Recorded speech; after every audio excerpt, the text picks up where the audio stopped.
Olá, começa agora mais um Aqui Entre Nós de TVja. Hoje eu substituo a Joyce Hasselman, que passa a semana em Brasília, lá no olho do furacão. Segunda-feira, você sabe, é dia de conversar com ele, blogueiro campeão de audiência na internet, o colunista de Veja, Reinaldo Azevedo. Olá, boa noite, Silvio. O verdadeiro Aqui Entre Nós não é este, né? Nós vamos falar de tudo menos de futebol. O verdadeiro Aqui Entre Nós aconteceu ontem, no Morumbi. Entre São Paulinos e corintianos, e nós ganhamos. O meu São Paulo não cansa de perder para o Corinthians, então vamos ao que interessa, vamos falar. Reinaldo, a semana começa o brasileiro um tanto quanto atônito com esse panelaço, com o buzinaço que aconteceu no domingo, enquanto a presidente Dilma Rousseff discursava, ou melhor, falava aquilo que o brasileiro demonstra não ter mais paciência para escutar. Exatamente. Reinaldo, foi um aperitivo do que nós vamos viver no domingo? Eu acho que em certa medida sim, né? Quer dizer, perplexos mesmo estão eles lá no Palácio do Planalto, né? Em Brasília. Eu acho que é uma antecipação do que vem por aí. E eu fico me perguntando que gênio ruim, né, soprou aos ouvidos da Dilma, do João Santana, daquela equipe política da Dilma que eu brinco. O Ibis era o time mais ruim do mundo, o pior time do mundo. Agora é o time da Dilma, né? O Ibis da D, né? O Ibis da Dilma, né? Como é que aquela equipe econômica, aquela equipe política, disse assim, não, vamos fazer um pronunciamento, né? E vamos fazer um pronunciamento que, de certo modo, afronta a sensibilidade comum. Vamos pedir para a produção colocar. A gente separou um trecho, vamos lá. Alguns trechos da fala da presidente Dilma, e aí até melhor porque depois o Reinaldo pode comentar ponto a ponto. Vamos lá. Os noticiários são úteis, mas nem sempre são suficientes. Muitas vezes, até nos confundem mais do que nos esclarecem. As conversas em casa e no trabalho também precisam ser completadas por dados que nem sempre estão ao alcance de todas e de todos. Por isso, eu peço que você e sua família me ouçam com atenção. Vamos começar pelo mais importante. O Brasil passa por um momento diferente do que vivemos nos últimos anos. Mas nem de longe está vivendo uma crise nas dimensões que dizem alguns. Passamos por problemas conjunturais, mas nossos fundamentos continuam sólidos. Muito diferente daquelas crises do passado que quebravam e paralisavam o país. Tudo isso, eu sei, traz reflexos na sua vida. Você tem todo o direito de se irritar e de se preocupar. Mas lhe peço paciência e compreensão, porque essa situação é passageira. Mesmo que isso signifique alguns sacrifícios temporários para todos e críticas injustas e desmesuradas ao governo. Esta construção não é só física, mas também espiritual, de fortalecimento moral e ético. É isso, por exemplo, que vem acontecendo na apuração ampla, livre e rigorosa nos episódios lamentáveis contra a Petrobras. Pois é. Estou aqui perplexo ainda. Eu estou um tanto quanto atônito. Começa assim, começou tudo errado quando ela diz assim, muitas vezes os noticiários não reproduzem o que está acontecendo. Começa que gente que chama noticiário no plural já merecia ir para Cafua, tomar umas chicotadas, né? Porque o noticiário já é plural, o noticiário já é o conjunto das notícias. Que leva embutida a frase, a culpa é da imprensa. A culpa é da imprensa, claro, a culpa é da imprensa, nem sempre, como ela disse, os noticiários. Então a culpa é nossa, a gente não está reproduzindo as coisas direito. Aí ela diz, não, a crise é conjuntural. Olha o crescimento que essa senhora está produzindo para a economia para chamar isso de conjuntural. O ano passado houve recessão. Este ano haverá recessão, ela já está prevista perto de 0,7%, vai ser, na minha opinião, de 1,5%. A inflação batendo 8%. A inflação batendo 8%, os juros 13%. O que há de conjuntural nisso? Vai passar assim. Então, assim, é contra a experiência das pessoas, é contra o bom senso, é contra a insatisfação que está nas ruas, e ela não poderia ter colhido outra coisa que não aquilo que acabou colhendo e que até a gente ficou surpreso, a gente sabia, a gente estava acompanhando nas redes sociais, mas ninguém imaginou que a adesão fosse ser tão grande, né? 12 capitais, pelo menos.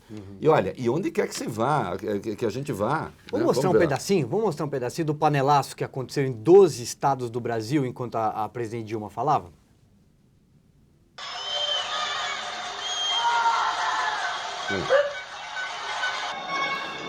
Curitiba, Rio de Janeiro, São Paulo, Vitória, Belo Horizonte. E aí o seu Aloysio Mercadante, o Reinaldo, o grande ministro, super-ministro... O centroavante do Ibis. Né? Aí vai o seu Aloysio Mercadante hoje dizer o seguinte, olha, quem protestou foi quem perdeu a eleição, e vem com aquele papo de terceiro turno, né? Nessa própria fala da Dilma, tem uma coisa que me chama a atenção, que ela fala assim, as críticas são injustas e desmensuradas. Quer dizer, né, Reinaldo, a crítica, só o PT podia criticar, só o PT podia falar em renúncia, podia falar em impeachment nos governos Collor, Fernando Henrique. Quando o presidente é do partido, a crítica é injusta. Claro, e veja, a única coisa razoável que eles teriam a fazer hoje, a única, só tinha uma, era ter vindo ao público e dizer, olha, o artigo 5º da Constituição garante a todos o direito à manifestação, nós esperamos que as pessoas se manifestem dentro da lei e da ordem, protestar é da democracia, ponto, acabou, chega, não tem mais nada. Eu acho né? que... Essa história de terceiro turno, quer dizer que então, qual é o pressuposto da democracia do mercadante? O pressuposto da democracia do mercadante é o seguinte, voltamos a Machado, né, a brincadeira, ao vencedor as batatas, quer dizer, quem vence leva tudo, quem perde silencia, quem perde se cala, nunca mais fala nada e qualquer protesto, qualquer demanda que eu tenha a fazer ao governo é porque eu estou inconformado com o resultado das eleições. Olha só, eu sou livre, eu e qualquer um, e o artigo 5º nos garante isso, para pedir inclusive o impeachment. Se o impeachment tem fundamentação legal ou não, eu acho que tem, e aí nós podemos discutir, vamos debater. Agora, que eu posso ir para a rua pedir, posso, e isso não é golpe. Dizer que não é factível beira o absurdo. É absurdo. E outra, o Cantalice também falar que é golpe. Golpe em quê? Com o que nós vamos dar golpe? Com o que as pessoas dão golpe? Golpe, que eu saiba, se dá com um tanque. Né? Cadê o tanque para dar golpe? Quem vai? Onde estão as armas do golpe? Golpe o quê? Golpe quando você argumenta segundo a lei, quando você argumenta segundo a Constituição, isso não é golpe. Agora, o que eles estão querendo carimbar é que isso é coisa de gente rica, que isso é coisa dos bairros privilegiados, que isso é coisa de Moema, de Genópolis e não sei o quê. Não é verdade. A moça que trabalha lá em casa, ela não mora em Genópolis e ela disse, não, no meu bairro houve a mesma coisa. Aliás, pergunte para a empregada do Ricardo Couto, que é da turma deles, não é da minha turma. O Ricardo Couto é aquele que em 2010... disse, quem são os 4% insatisfeitos com o governo Dilma? Devem ser os eleitores do Reinaldo Azevedo. O governo Dilma não, o governo Lula, em 2010. Segundo ele, a empregada dele também disse que houve lá na periferia dela. Então, assim, estão tentando fazer de conta que não, são os burguesinhos. Errado, é um erro de análise brutal esse que o PT está cometendo, é uma estupidez atrás da outra, é uma estupidez segundo o ponto de vista deles. O Reinaldo, por falar em eleitores do Reinaldo Azevedo, eu que sou um, anotei aqui uma frase que você escreveu hoje no post, você diz o seguinte, que com a sua propaganda enganosa, você está falando do João Santana, né? Ajudaram a tirar milhões de brasileiros do reino da mistificação, levando-os para a realidade. E você sugeriu uma estátua de bronze do João Santana na Praça dos Três. Da Dilma, dos dois. Isso tem um ponto, você vinha falando isso, que é o seguinte... a gente teve uma campanha acirradíssima, dura, o PT usou de todos os meios, na minha opinião, muitos pouco republicanos. O ex-presidente Lula fez ali um papel que não é um papel de um ex-presidente da República, de um estadista. Mas vamos lá, o que aconteceu é que a presidente Dilma, quando era então presidente candidata, passou a campanha inteira dizendo, olha, a inflação está sob controle, não vai ter aumento de tarifa, não vai ter impacto em nenhuma legislação trabalhista. Porque se ele for eleito, ele vai aumentar o juros. E apontava para o Aécio Neves, do PSDB. Ou seja, agora o que a gente tem é que o presidente mentiu. O brasileiro tem o direito de dizer que ela mentiu na campanha. Evidente, né? Evidente. Não, e tem uma coisa, né, Silvio? Não é... Aliás, ontem teve um trechinho delicioso, a gente não vai achar aí, mas vocês podem entrar lá, pega a íntegra, que vocês acham, que ela disse que o governo Lula também passou por dificuldades. Ela um pouco disse, não, o Lula também... fez estelionato eleitoral. É verdade. Vamos lá. 2003, o Lula fez estelionato eleitoral? Fez, para o bem do Brasil. Ou seja, ele, não estou livrando a cara do Lula não, dizendo, ele mentiu também. Só estou dizendo o seguinte, ele jogou fora o programa com o qual ele se elegeu, pegou o programa Tucano, e ainda bem que ele fez isso, porque ele deu continuidade ao Plano Real. As coisas já vinham numa situação como cartas brasileiras e tal. A Dilma agora também fez o estelionato eleitoral, só que a vida das pessoas piorou. A vida das pessoas piorou agora sensivelmente. Ela disse que o adversário ia fazer choque de tarifa, ela fez choque de tarifa. Ela disse que o adversário ia aumentar combustível, ela aumentou combustível. Ela disse que o adversário ia aumentar juro, ela aumentou juro. E eu nem estou entrando no mérito se isso era necessário ou não. Provavelmente sim.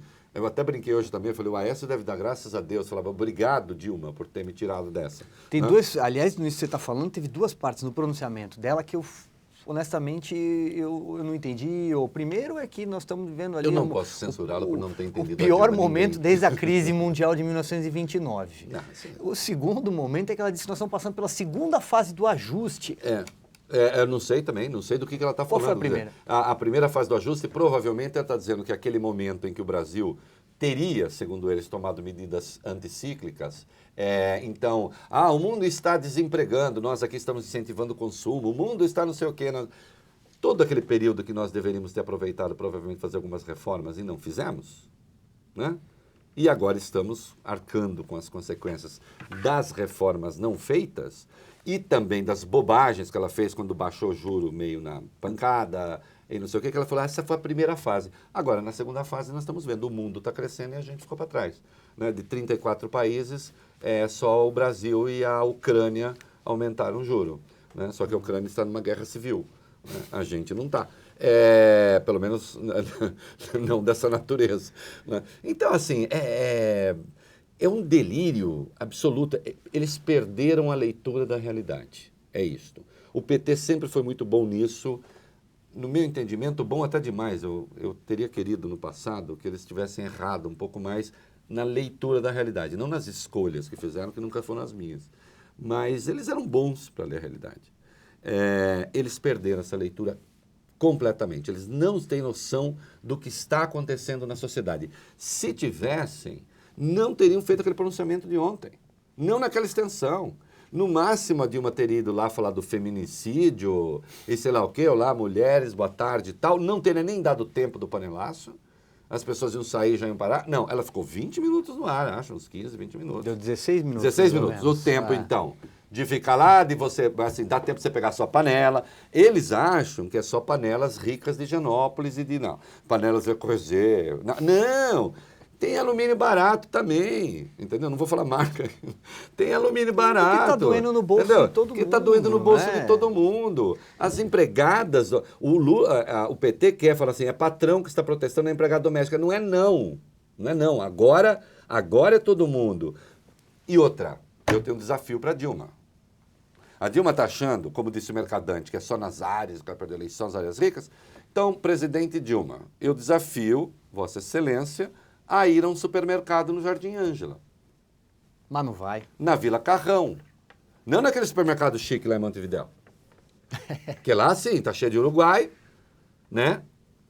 Não, vai no supermercado, vai a um supermercado aqui da periferia, então. Se tá tão bom assim, se o povo não está sentindo, como o PT hoje ficou insistindo nas redes sociais, e insistindo, porque tem uma outra coisa, eles estão perdendo a guerra virtual também. Outra coisa que eles eram muito bons, né? Eles esmagavam as pessoas. Todos os levantamentos que foram eles esmagavam feitos, as pessoas antes. por exemplo, as hashtags no Twitter, né? Todos os levantamentos mostraram que vai a Dilma, a vaia, né? O panelaço teve muito mais interação do que hoje. Apoio Dilma, porque o dia Dilma no Dia da Mulher. Sabe por quê? Porque a vaia é de verdade. O outro é o tal do MAVI, o Movimento de Ambientes Virtuais. É aquele grupo profissional do PT. Tem os robozinhos. Os robozinhos, né? Que eles fazem e tal. eles perderam essa guerra, como perderam a guerra dos memes, quando lá, aquele dia ela foi falar, não, isso é culpa do Fernando Henrique, na primeira entrevista que ela deu. E imediatamente começou a série de piadas. Porque tudo virou culpa do Fernando Henrique. Porque tudo virou culpa do Fernando Henrique. Então, agora, hoje mesmo eu vi de novo, né? Quer dizer, foi o Fernando Henrique que distribuiu panela para a população, né? Para bater. O PSDB está financiando. Outra coisa foi o Cantalice que disse, como que é? Nós achamos que a oposição está financiando esses movimentos. Mas financiando comprando panela? E outra coisa, e se tivesse? Qual é o problema? Você entendeu? O PT gosta de nos fazer, aqueles que não são petistas, eles gostam de fazer a sociedade negar aquilo que, se existisse, não teria nada demais. Verdade. Porque eles estabelecem um novo marco de ação. E se o PSDB estivesse financiando o protesto, dando dinheiro para o protesto, qual é o problema? Onde está escrito que não pode? Mas aí vai lá o Lula convocar o exército do Stedley. Aí não pode. Aí não pode. Aí não pode porque... Aliás, vamos fazer, só para deixar, vamos marcar uma... tem um ponto aí, Reinaldo, que é o seguinte, exército no Brasil só tem um, as Forças Armadas, Isso, é o exército brasileiro, o isso. resto é milícia. Exatamente. Acho que isso tem que ficar bem... O resto é milícia bem demarcado. E outra, o MST, a CUT e tal, essa gente sim não pode sair em defesa de partido porque eles recebem dinheiro público. E tudo indica que essa gente também não vai que CUT, que MST, UNE, não vai apoiar o ajuste fiscal, não. Nada. Não vão, não. Aí você vê, né, o governo começa a perder as ruas, o Congresso já foi, né? Já foi. A Câmara já tinha ido embora com Eduardo Cunha na presidência, né? Agora, no Senado, o presidente Renan Calheiros extremamente melindrado com o Palácio do Planalto, até por conta da Operação Lava Jato. Melindrado porque você é um moço educado, né? Ele não está bem melindrado. Não pode falar ao vivo. Ele está, como ele anda passando na cabeça do Renan Calheiros. Ele falou, ele está pé da vida. É verdade. Né? Ele está pé da vida. É verdade. Né? Aí para continuar, né? O Petrolão chegou ao judiciário e tudo indica que não vai sair de lá tão cedo. Não, né? não vai. Economicamente, a gente cansou de falar aqui, olha, gente, hoje o dólar, por exemplo, bateu 3,13, né? 3,13. Cabalístico... 3,13 da direita para a esquerda, da esquerda para a direita, 3,13. Cabalisticamente, 3,13. Parece que esse valor não chegava a ser isso desde 2004.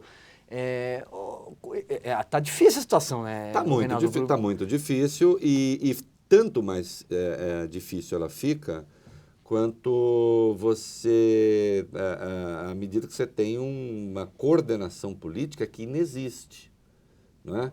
Então, eu tenho insistido isso aqui desde o começo, tenho dito assim, Pepe Vargas, ministro das Relações Institucionais. Uma figura decorativa, né? Se nós chegarmos lá na Câmara, eu e você, as pessoas vão falar com a gente, ô jornalista, tal, os deputados vão querer falar, eles conhecem a gente. O Pepe senta lá, é capaz de jogar uma moeda para ele, porque assim ninguém nem sabe quem é ele. Não é? Ele não, especialmente por causa da renovação da Câmara, os novos deputados. Aliás, ninguém sabe. Vou fazer um parêntese aqui para pedir a tua opinião. Eu já não é nem a primeira vez que eu digo isso, eu fico um tanto quanto perplexo com a mediocridade dos quadros que o PT tem hoje. Exatamente. Né? Claro. Bem ou mal, se você olhar lá para trás, Nossa, depois descobriu-se, né, que o que José Disseu fazia, o que Zé Genuíno fazia e tal, mas tinha o quadro, tinha Sigmaringa Seixas, tinha Luiz Mercadante, você tinha outros nomes lá, né, naquela época. Hoje em dia, você olha, você tem Zé Guimarães, que é o líder do governo. Isso. Que é aquele que tem o assessor que escondia dinheiro na cueca. Que inaugurou, né, o expediente de ser flagrado com dinheiro na cueca. Você tem o Vicentinho, para debater, o líder da bancada do PT na Câmara é o Cibá Machado. Cibá Machado, que é assim, tem nada a ver com origem, tem nada a ver com nada, porque o presidente do Senado é de Alagoas, a gente não está falando mal do Acre, ou mal do não sei o que, não é isso. Mas o Cibá Machado, ele é uma personagem folclórica, entre os deles, não entre os meus. Ele foi um incrível senador sem voto, porque ele era suplente da Marina Silva quando ela era senadora, que ele não conseguiu apresentar nenhum projeto. Né? Ele é lembrado até hoje pela sua passagem no Senado, porque ele era presidente do Conselho de Ética, pasme. Né? E ele renunciou quando teve um processo contra o Renan Calheiros, porque não aguentou a pressão. Né? Então, esse é o primeiro ponto. E esquecemos da Maria do Rosário também, que eu sei que você gosta sempre isso, de também lembrar. Que é outra pessoa notavelmente capaz, notavelmente inteligente. Então, você tem essas pessoas no Congresso. Aí você tem no Executivo Pepe Vargas e quem falava, Aloysio Mercadante, que é o meu desafio de sempre. Alguém me indique um petista que goste do Aloysio Mercadante. Não quero 2, basta 1. Tá? Só se a mulher dele for petista e gostar, não sei. Não tem, tá certo? Jacques Wagner, ministro da Defesa, vamos botar tanques nas ruas? O quê? Jacques Wagner, coordenação política, e finalmente fecha com o Miguel Rosseto.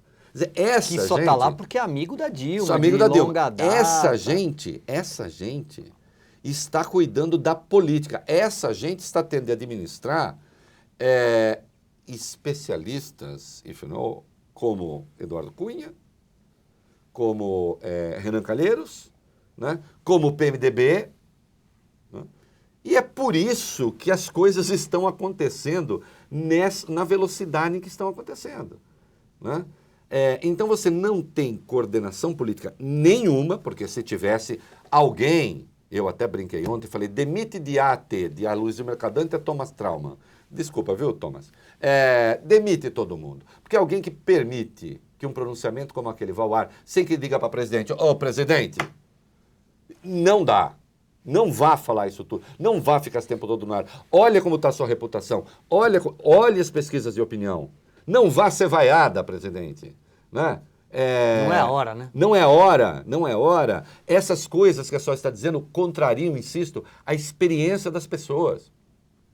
Não perceberam nada disso, foram de peito aberto. Eu até diria que as manifestações iriam dar uma refluída, talvez, a expectativa delas. Por causa da lista do Janot, a coisa ficou meio assim, tem muito pouco petista lá, não sei o que e tal. Aí vai o Zavascki e diz, não, contra a Dilma não tem nada, as pessoas ficaram um pouco assim. Bom, a Dilma, com o pronunciamento de ontem, ela virou garota propaganda da manifestação.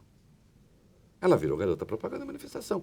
Se houver, as pessoas que estiverem na rua, a Dilma ajudou em boa parte. Lembrando que PT, CUT, tentam organizar para sexta-feira, né, 2 dias antes do 15 de março, uma passeata, sei lá, ir para a rua. De apoio à Petrobras. Qual é a chance disso ter um efeito reverso? Eu acho que é total. Das pessoas falarem assim, então agora é que nós vamos mesmo. De novo, funciona como convite. Primeiro que não tem como eles reunirem mais gente do que os que vão protestar no dia 15. Impossível. Não tem como. Então você já vai ter uma comparação ali ruim para eles. 2, essas pessoas indo para a rua em defesa da Petrobras, como eles dizem, e com a linguagem hostil que eles passaram a usar, eu lembro lá os Tonton Macuti do Lula batendo nas pessoas no dia 24 na porta da Associação Brasileira de Imprensa. Né? Ali na ABI histórica. É uma piada você botar aqueles brutamontes para bater em pessoas às portas da ABI, simbolicamente, inclusive, gravíssimo. Né? Então, assim, eles são hostis, não é hora de fazer esse tipo de coisa. A justiça se faz, o próprio governo tentou desestimular, não conseguiu. Né? Não conseguiu, mas quem é que foi se reunir com eles a semana passada? O Lula. Com Lula, Stedley, o pessoal de não sei quem, da CUT. Né? Então é claro que não é hora de fazer isso. Agora, essas pessoas estão desesperadas. Né? Não tem mais resposta a dar, não sabe mais o que fazer. O Petrolão, por sua vez, ganha uma dinâmica própria, que também, claro que foge ao controle do governo, não tem como, e no que tentaram controlar, provocaram uma porção de outros desastres. Quer dizer, o que é que o Zé Eduardo Cardoso o que eu ia lembrar. Estava fazendo perto...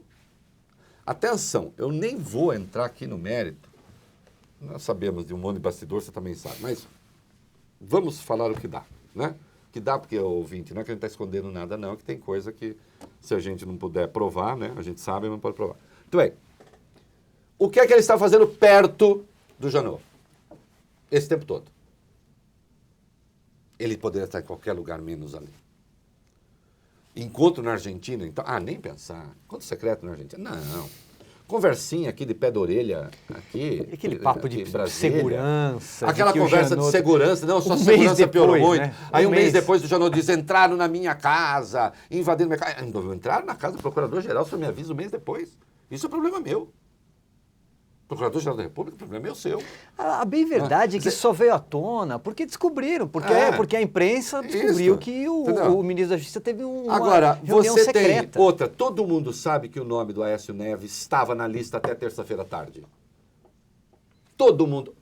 Brasília inteira sabe que o nome do Aécio Neves estava na lista. A meu ver, absurdamente, mas estava. E depois não estava mais. Não é? Aí a da Dilma também não está. Então, 2 não está. Mas peraí, são 2 não está por razões absolutamente distintas. Aí quando eu disse, bom, quando você repara essas duas coisas, nem errado é. É só absurdo. E foi aí que o Renan Calheiros ficou tão E irritado. foi aí, porque aí ficou com o cheiro, verdade ou mentira? Bom, o PMDB está com 7 lá por enquanto, né? O PMDB tem 7 lá por enquanto. O PP manda na República, né? Por enquanto nós ficamos sabendo que o PP, eu tô com medo do PP danado. Você viu quantos tem no PP? Você lembrou bem uma questão que é... O PP tem uma avalanche de nomes, né? A lista não, a gente não consegue, né? Não cabe, né? Porque os 2 delatores, né? E esse material leva em conta o Paulo Roberto Costa, que era diretor da Petrobras, e o Alberto Youssef, o doleiro, eram operadores do Partido Progressista, que eu chamo de para-raio de escândalo. Né? Não tem nenhum escândalo recente ali, pelo menos em mais de uma década que tenha acontecido no Brasil, que o PP não esteja... Mas nessa não estou. Essa eu não estou, meu caro Silvio Navarro. E ele tripudiou, né? Ele tripudiou. Saiu da O entrevista, MP prova que o Maluf é honesto. Nunca tive conta no exterior. E o Paulo Roberto Costa descreve no depoimento dele como é que funcionava a distribuição de propina, e é algo assustador, porque ele fala o seguinte, olha, lá atrás era com o José Janene, né? Esse também tá morto, o José Janene tá morto, né? Então joga tudo no morto, mas pelo jeito o Janene era o distribuidor geral da propina na Câmara. Depois veio o Mário Negromonte, que, né, assumiu o papel, e a Dilma depois nomeou ele para ser ministro. Seguindo, na sequência, o Aguinaldo Ribeiro, que virou ministro da cidade. Também, né? Ou no seja, lugar do Negromonte. Chega a ser assustador pensar que esses deputados que são apontados como os receptores da propina, e depois até quem distribuía, né? Viraram ministros. Sim, ministros na cota do loteamento. Agora, veja, é claro que essa lista ainda está baseada muito nos 2, mas eu não creio que ela vai ser muito mais ampliada, não, porque os depoimentos, as delações premiadas se fizeram, tudo bem, algumas estão sendo feitas, mas já um monte de gente já foi ouvida, um monte de gente prestou depoimento.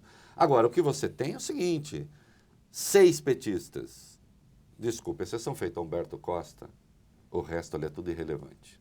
Ah, mas a Dilma não, a Gleisi não é relevante? É porque a Dilma cismou que ela poderia ser ministra. Fora isso, colega, nem no partido.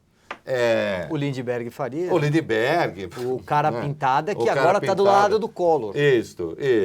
Enrolado na mesma... Que coisa bonita. Dessas ironias. Agora, quando você pega a lista do PMDB, tem nada menos que o presidente da Câmara e o presidente do Senado. Aí o PMDB... Potencialmente é o quem mais foi atingido. Aí, assim, o PMDB sentiu o cheiro, digamos, de uma narrativa sendo urdida. E com isso eu não estou livrando o cara de Renan, de Eduardo Cunha, de nada. Eu só estou dando a real dimensão das coisas. Né? Eu só estou dizendo que o Zé Eduardo Cardoso deveria ter ficado longe desta história. E em vez de ficar longe, ele fez questão de ficar perto. Ele fez questão de ficar perto do procurador-geral. Ele fez questão de ficar perto dos advogados das empreiteiras. Ele fez questão... Ora! E no sábado, convoca uma entrevista coletiva no dia seguinte da divulgação da lista e se comporta como advogado da Dilma. Advogado do PT. Ele é o ministro da Justiça.